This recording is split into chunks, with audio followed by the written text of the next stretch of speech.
Hello, Mark Sutton with HurricaneTrack.com here. Hurricane Outlook and discussion time, a little after 5 p.m. Eastern Time. I want to show you something.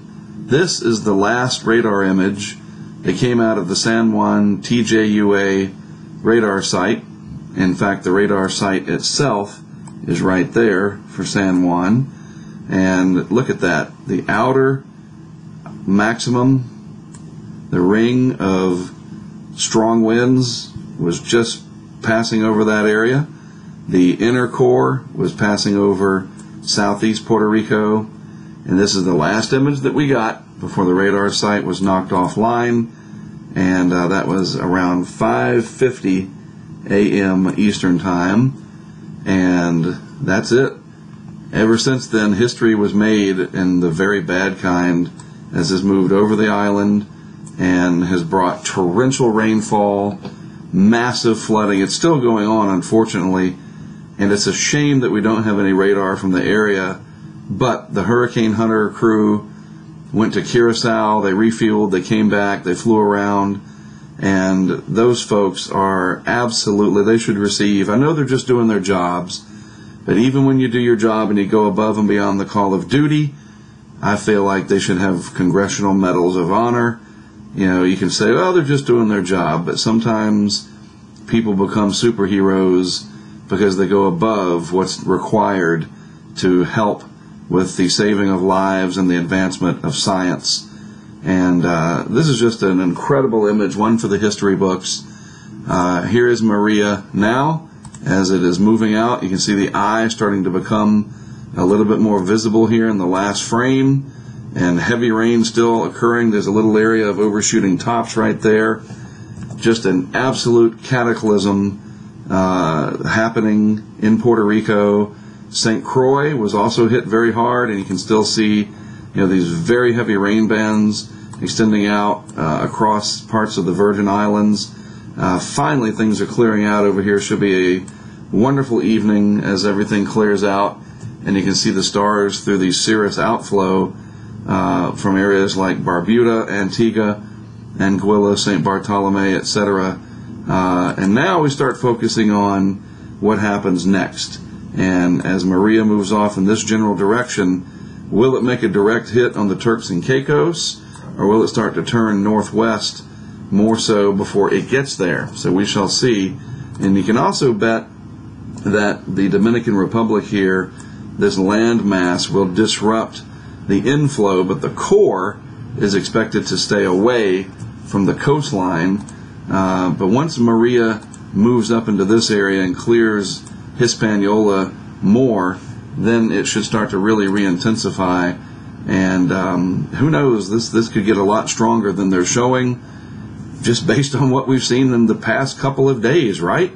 My goodness. So here is the 5-day forecast track, and you see it comes real close to the Turks and Caicos here. I just don't know if it's moving in this direction immediately right now. It looks like it's more west-northwest to me. We'll see. Well, at least we can track it on satellite. But a very close brush here to the Turks and Caicos Islands.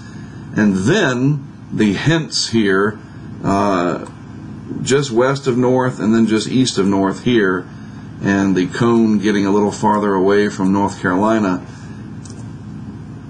I just think this is going to change. That's all I'm going to say. The pattern is changing. Jose is changing. And I think we're going to see some westward shifts. We'll see. I've outlined my reasons, and some of the modeling is indicating that this will get very close here to the mid-Atlantic states, perhaps. So we'll see what happens. We're talking about this point right here is 5 days out, and it is still southeast of Hatteras and well east of Charleston out here. And I just think that this whole envelope here of potential track area will be a little bit more to the west, but I could be wrong. We shall see. And it's definitely going to bring more waves to this region and rough surf. And then the next few days, I think we got about 48 hours, and then the models should show the end result, that this either follows this gentle curve and goes on out and misses the North American continent entirely, or at least the mainland part, or it comes along the west side of this envelope and maybe clips North Carolina. It's going to be one of those two.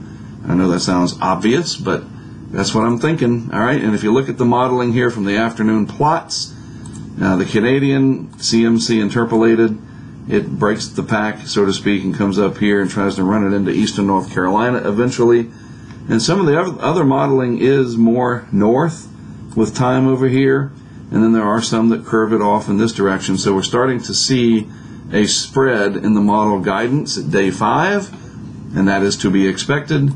And I just think that based on what we saw with Irma, what we saw last year with Matthew, and the tendency for the modeling to try to bend these out to the east more, may be wrong. I keep saying we'll see, but it's true. So some interesting days ahead. Again, for folks over here off the screen in Florida and the rest of the Bahamas down here, no worries for direct impacts from Maria. Speaking of Jose, Jose definitely holds the key here to a lot of this.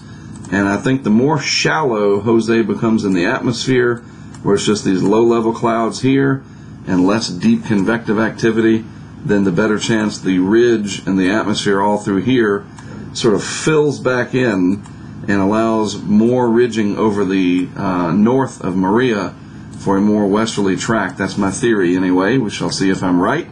And but you can see Jose still holding on as a fairly potent tropical cyclone over cold water, and that water up there is cold. In fact, I think I've got that in my menu. Let's go back over here. Did I put that in? I sure did. This is today's map showing the water temperatures, and Jose is situated, right through here with its core, what's left of it. Let me make sure I got that right, eyeballing it. So yeah, it is southeast of the islands up there. So yeah, I'm pretty much right on top. So it's circulating around all this water here, and those water temperatures are 20, 21, 22, 23 Celsius. So we're talking 20 degrees Celsius is 68 Fahrenheit, and it's just sitting over cold water. And so it's pulling in, over this water and over this water, and maybe some over, so it's mixed, right? But for the most part, it's just dwindling away. And that's going to be the key here. The faster it dwindles away out here before it turns west or whatever it's going to do, then the more this ridge can build over the top, the more the ridging comes over this way. And then Maria has a chance over some of this very warm water here, 27, 28 degrees Celsius, to strengthen. And so it's not over yet, and I'm not trying to, well, Mark, you just want to be in a hurricane. Come on. It's like I say, look, it's a chicken and egg thing. It really is. Yes, I have a passion for hurricanes, but I don't study them out over the water. That's somebody else's job. If they're going to hit, you bet I'm going to be there. But I don't wish them on anybody. You think I'm really wishing for what's happening in Puerto Rico? No way. It's horrifying. But if they're going to hit, you're darn right I'm going to be there as best I can and set up some equipment, and we're going to monitor. And you know the story by now. So I'm just saying, I try to reason and say, well, are you biased because if it hits, you're going to be out there kind of thing? And I don't think so. I just think there's enough evidence to support that over the next 2 to 3 days, the models will probably shift more in this direction. That wouldn't surprise me. So don't mistake that for a prediction. Mark said it's going to hit North Carolina. That's not what I'm saying. I'm saying look for the models to trend westward even more. I feel confident about that. And if I'm wrong, great for the East Coast, right? It's a good thing when you're wrong in this case, because that means people don't have to deal with Maria as bad as it's already been. So there you go. That's it for now. We will have the evening models come out later, the 0Z stuff. And I'll probably do another video after we get the 0Z GFS out to 5, 6, 7 days, something like that.